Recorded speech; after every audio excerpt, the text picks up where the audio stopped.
everyone. Liz Collin here. Thank you for joining us and welcome to Liz Collin Reports, a place for truth and meaningful Minnesota conversations. On the podcast today, we are back digging into COVID data with Marina Muse. She joined us back in April after her investigation of Minnesota death certificates went viral. She worked with attorney Greg Pullis and found of all the 2020 and 2021 Minnesota death certificates analyzed, only 291, or just 2.67% of the 10,903 certificates examined, were COVID-only deaths with no comorbidity listed. Marina, thank you again for being with us in studio today. Thank you, Liz. And I know we are talking about a few different data points that you've been able to dig into that, again, I think are going to open some eyes here. So we appreciate you being back on to talk about this. But I want to begin with kind of the situational update on COVID. The headline over the Memorial Day weekend was this from a national publication: reported COVID infection levels nearly 6 times higher than last Memorial Day. That's according to CDC data. What's going on here? And what did you find in Minnesota? Sure. So I believe that was nationally based information. So what I did is I wanted to do a sanity check to see how that compared to what was going on in Minnesota. So I compared May 2021 to May 2022 because the weeks are the holiday weekend. I'm not sure what's encapsulated in that. I just looked at the whole month. Regardless, I found in Minnesota that that infections were up 2.7 times as compared to the headline of 6 times. So who knows, why that is, but here in Minnesota, it's far less than what that headline indicates. And most importantly, far less when you're looking at hospitalizations. Right. So, as you'll notice, the headline was infections, and a lot has changed in May of 2022 versus May of 2021. First and foremost, we have the second variant of the Omicron, or BA2, I think they call it, which is not as nearly as infectious as the variant that was going around over a year ago. So I decided, let's look at the hospitalization and death data, current versus last year, and here's what I found. So for ICU, I found that the ICU rate was down by 42% year over year, even though the infections were 2.7 times. And I found for deaths year over year, they were down 38%. So this is information that's kept out of the headlines, of course. I didn't see that in that article. And this is sort of the point you're here to make again is, what is the point, if you will, of we do see these headlines, we see these trackers attached to different media organizations in town, just keeping still, we're seeing case numbers. But is there any point to be putting that information out there, in your opinion? In my opinion, the answer is no. When you look at what really matters, what are we trying to do? I would say we're trying to keep people out of the hospital, and we're trying to prevent people from dying. Right. Yeah. I know, Marina, you also did some digging into booster protection specifically. You fired back recently at a Star Tribune reporter who wrote an article entitled "New Minnesota Breakthrough COVID-19 Data Backs Boosters Protection." Now, so to summarize, though, this is kind of an analysis from the state that shows the risk of hospitalization and death as a result of COVID-19. And they're saying it's lower among those with booster shots. I'll just read a quote from the article. Protection was greatest among seniors who, if unvaccinated, were 1.6 times more likely over the past 60 days to be hospitalized with COVID-19 than fully vaccinated people. And unvaccinated seniors were nearly 5 times more likely to be hospitalized than seniors who received scheduled boosters. This is all from state data. But you called this story reckless, and for a few reasons. I certainly did. That's a good word. I'm actually going to start off by reading the very first sentence from that article. So, according to the article, it said COVID-19 vaccine boosters have decreased rates of hospitalizations and deaths in Minnesota, according to new state breakthrough infection data.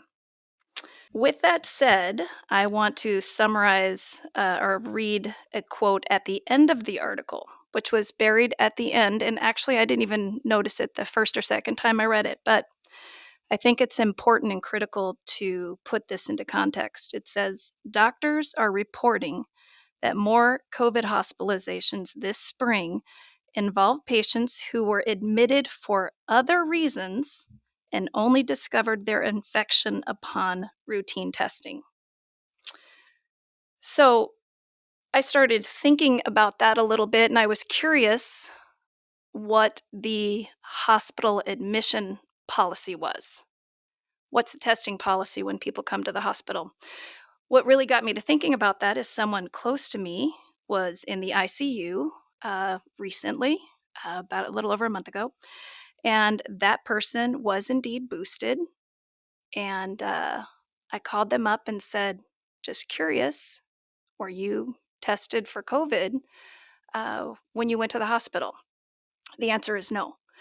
That person was readmitted for just a check in uh, 2 to 3 weeks later, and they were not tested for COVID at that time either.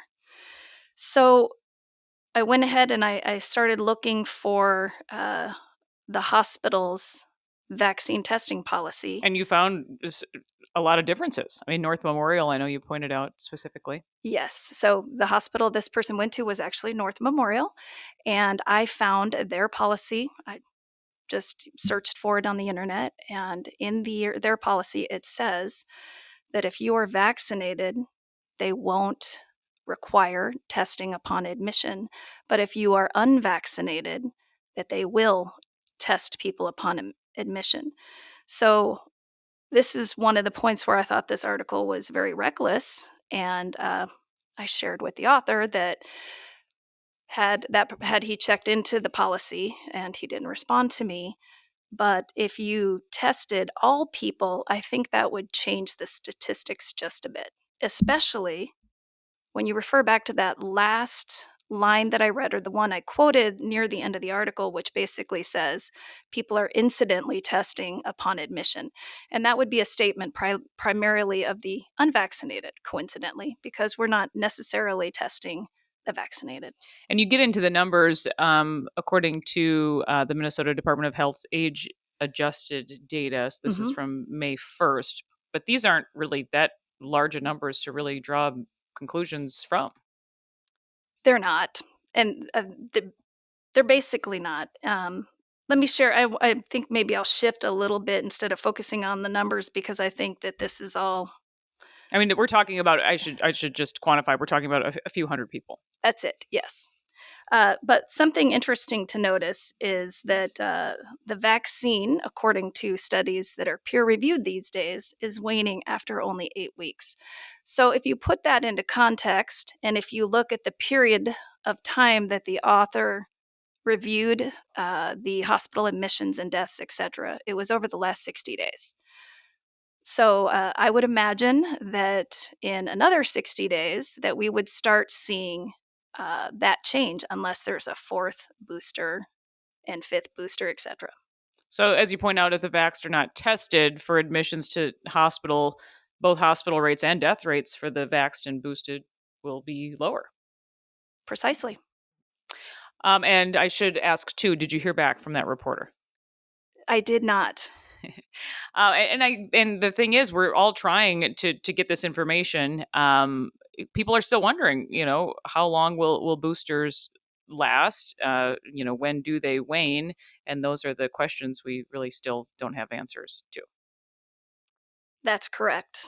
Next, you looked into the category of all causes of death for 49 and under in Minnesota. Back to the death records. I know a dark topic for sure, but I really think this is quite eye opening too. Um, there's an article that you referred back to from January. The head of an Indianapolis based insurance company, One America, said that the death rate is up a stunning 40% from pre pandemic levels, again, among working age people. So he says we're seeing right now the highest death rates we've seen in the history of this business, not just at One America. And that's from the company's CEO, Scott Davidson. But you found that we have a similar situation in Minnesota, and COVID not really the number one culprit, if you will. That's correct. So that article inspired some thought, and I actually have broken down the data in two different data sets. One is 5 to 17, and the other is actually 5 to 55. Excuse me, 18 to 55. And so I did have a typo. It wasn't 49, it was 55. My Gotcha. apologies. So do you want me to start with maybe the working age folks? Yeah, yeah, I think that makes sense. So again, this is aged up to age 55. Correct. So what I did is I looked at the 5 year death average for that age group. And this is 2015 to 2019 is where you're getting this average from. Okay. That's exactly correct. And it's 2,783 was the average death rate in that age group per year In Minnesota again. in Yep. Minnesota. And it was relatively flat, showed a 3% ish increase over time. So then I looked at 2020, and the increase over the average was an astounding 25 plus percent. And that is astounding. A more than 25% increase Yes. in the death rate. And read those numbers for us too. So that equated to 710 deaths over average, keeping in mind the average was 2,783. So 710 more. And of those 710, I'm sure your listeners would want to know how many of those are COVID. Exactly. COVID was 124. And for those that listened to your previous podcast on this, you'll remember that every person that ever tested positive of COVID and died, they're pretty much capturing that there. So that's probably even an inflated number there. And just percentage wise, that's 17% total. 17% of the total 710. Over average. Correct. Wow. Now, what was even more shocking was the 2021 number, which, keeping in mind that we have vaccines available for people, but the average was up 1,298 over average, or almost 47%, which Wow. is crazy. Mm-hmm. Of those 1,298, 335, or 25.8% of those were COVID related. Wow. And so that's the question. What are the reasons? Why are the working age dying at a greater rate in Minnesota? It's a good question. And if you think back of what makes the headlines, the infections, right? I think at the end of the day, what we're all focused on is people living and people staying away from the hospital. So what's causing them? It's clearly not completely related to COVID, maybe indirectly. But here's what I found. So for that group, 18 to 55, if you looked at the deaths from how they died, a manner of death, if you will, accidents, suicide, and homicides uh, were up 24% in 2020 and 45% in 2021. If you looked at that data a little differently and you just pulled out drugs and alcohol, because sometimes drugs and alcohol, it's hard to tell if it's a suicide or an accident or even a natural death. You don't know if it was intended or not. But if you just focus on drug and alcohol related, in 2020, they were up 29%. And in 2021, they were up 82%. Wow. And one could argue that COVID, in a way, made people sicker, and not when it came to the virus. Precisely. They were probably eating, drinking, maybe partaking in substances that they wouldn't have considered before, probably not living a healthy lifestyle, and increasing their risk based on decisions they made outside of COVID. Wow. And to turn our attention then to the ages 5 through 17, again, the death rate you found went up in 2020 and in 2021, and COVID basically non-existent among that age category. Correct. So the average, the 5 year average, 2015 through 2019 was 158. That equated to a pretty much flat increase over time. And in 2020, the death rate was up by a little over 3%. That equated to 6 deaths. But in that group, that's a significant number. Mm-hmm. When you look at 2021, however, this is astounding. That went up almost 24%. That was an increase of 38 deaths, and only 4 of those were COVID. Which is heartbreaking. We are talking about kids here. Mm-hmm. And what's your thought, or what did you find there when it came to the reasons? So I looked into those as well, and I found if you look at it from a manner of death, accident, suicide, or homicide, in 2020, they had an increase of 30%. 0 of those were COVID. And in 2021, 28% of those were due to accident, suicide, or homicide. 4 of those were classified as COVID. And then if you look at the drug and alcohol, so again, looking at the data slightly different, and you just focus on deaths related to drugs and alcohol, this is truly shocking. In 2020, they were up by 128%. Wow. And in 2021, it was 248%. Wow. What do you hope, Marina, that people take away from those numbers, specifically that the death rate climbed almost by a quarter in 2021 in our kids in Minnesota, and by almost 50% in that working age you're talking about, 19 to 55? Well, I think people are hyper focused on information that's handed to them. And the information that's handed to them is things like infections. Well, who cares? The variants that are here now are nowhere near as lethal as they were a few years ago. There's tools out there, and there's people that have immunity one way or another. So why don't we focus on the health of people here in Minnesota, the health of people in the US? And my hope is that people stop accepting the information, the talking points that people hear, and making decisions based on that talking point. For whatever reason, it doesn't appear that people are interested in taking the responsibility to validate the information that's out there. You're listening to our Minnesota COVID data researcher, Marina Muse, on the podcast with her latest findings. Now, the last topic you wanted to spend a little time talking about today is the vares data for Minnesota. So that's the Vaccine Adverse Event Reporting System. But how many deaths in Minnesota specifically have been entered into that system? And explain that, how that determination is basically made. Sure. So, I actually have a friend of mine that helped me with this, and this person is actually a data scientist. So he You is. guys must be fun together, let me tell you. Uh, So, well, we met each other through we met each other through researching this topic. But he is a data scientist. This is what he does for a living, and his skills are far better than mine. well, and thank God for people like you. Exactly. So I would have never been able to find this data on my own. But so he went into the VAERS data and downloaded information specific to Minnesota. And this information was from the end of March. And so he found that there were 300, I think it was 366 deaths that were entered in VAERS that had a vaccine relation.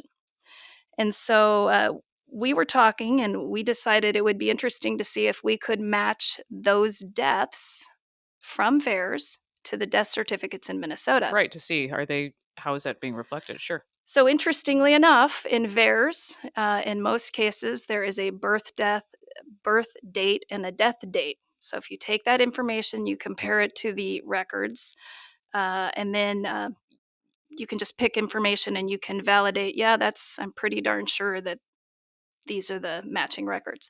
So of the 366, we were able to match 120 of them, because sometimes people don't know what the birth date is when they're entering in VAERS, and you might have incomplete data. But we were able to match 120. And here's what we found. So I looked through those, and just based on the information I have learned, I went through them line by line and made a judgment call. Does this realistically sound like it could have anything to do with the vaccine, yay or nay? So I was removing the number, is my point. I wasn't assuming that all of them were vaccine related. I was reducing the number. Now, what's interesting is that based on the data, it appears that medical professionals were the ones who were entering the data based on the notes, because the information I read, I don't think the average person or a loved one would be entering that type of detail. Right. So just my perception. But What I found was that 55 of the 120 were probably not related to the vaccine. 29, I was on the fence, they were questionable, and 36 of the 120 I felt were more than likely associated to the vaccine. And you can tell this from the information that's entered. It sounds to you like this is legit. So you read like the comments that were made in VAERS, and then if you looked at the death certificate and the cause of death, you can kind of piece those together, not to mention the timing of the death and the timing of the vaccine. But interesting, you point out that the death files only had 7 or 8 references to the vaccine at Right. all. So before I started working with my friend, I simply looked at the death files in 2021, looking for any record or statements, comments, etc., of the vaccine. And I found, I can't remember, it's either 7 or 8. Most of them were between February and the end of April of 2021. I found one in the fall. Uh, but that's interesting when you compare to the 36 I found. I wonder why nobody Hmm. put on the death certificate that there was a connection perhaps to the vaccine. Now, mind you, if you test positive for COVID, they're going to put that on your death Right. certificate, Right. but not the vaccine. And let's go through some of these specific examples. Start with this 13-year-old you find in the system. Again, these are stories we just haven't heard about, but this is a 13-year-old. Right. And I started youngest and I worked my way up, but the youngest person I found was 13. That person was vaccinated on June 2nd and they died on June 20th. And so I will read the comments from the person that entered this into VAERS. They said the patient is a 13-year-old, previously healthy male who was admitted after an out of hospital cardiac arrest with ROSC after. And there was a data problem, so it cuts off the rest of it. But So this is a 13-year-old who is vaccinated, which one could argue if they should be at all, who dies of cardiac arrest related to the vaccine. This is a Minnesota kid. correct, Minnesota kid. Then there's a 26-year-old that was vaccinated on March 31st. And this is this is all 2021, March 31st, and they died on April 3rd. And the notes from VAERS said, after vaccine, patient experienced headache, chills, fatigue, chest pain, and did not seek medical care. He had a witnessed cardiac arrest less than 3 days after the second vaccination. And then there was a 41-year-old who was vaccinated on April 30th of 2021 and died on May 1st. And that person was found dead at home. And the notes just simply reference that. So after the time you've spent looking at VAERS and doing all of this cross referencing with state data, but is VAERS, in your opinion, an effective tracking tool? I mean, this has taken you a long time to uncover. I think it's their system would, in my unexpert opinion, just based on what I've seen, there's definitely room for improvement. But what I think, how I think it's helpful is it's directionally helpful. So just doing the simple information pull that we did and matching it to the death certificates, I think that's helpful in guiding the things that we should be looking at. Any anything you'd like to close with here, Marina? We appreciate you digging into all of this again, but here we are, several months removed from our last conversation. There still is a lot to learn. Is your thought still that nobody's looking, nobody's asking the right questions? Sure. So I'll just point out back to the article in Minnesota, which said that being boosted helps. I pulled up the information on on deaths for the last 60 days. And I think it's also helpful to put in perspective, back to the article in the Star Tribune, but I think it's helpful to point out um, the impact of the vaccination based on age. So, from a death perspective, in the 0 to 17 age group, as well as the 18 to 49 age group, so 0 to 49 said differently, um, the unvaccinated had a 0% chance of death, as did the vaccinated. So, Wow. clearly, based on MDH's own data, I don't think that the article that was written supports the data that was there. Good point to end on. Marina Muse, thank you so much for being here. You're welcome. That'll do it for this episode of Liz Collin Reports. We'll be back with more meaningful Minnesota conversations next week. Be sure to subscribe on Apple Podcasts, follow on Spotify, or any other podcast platform. Remember, visit alphanews.org to sign up for our free daily newsletter. Thanks again for tuning in. We'll see you next time.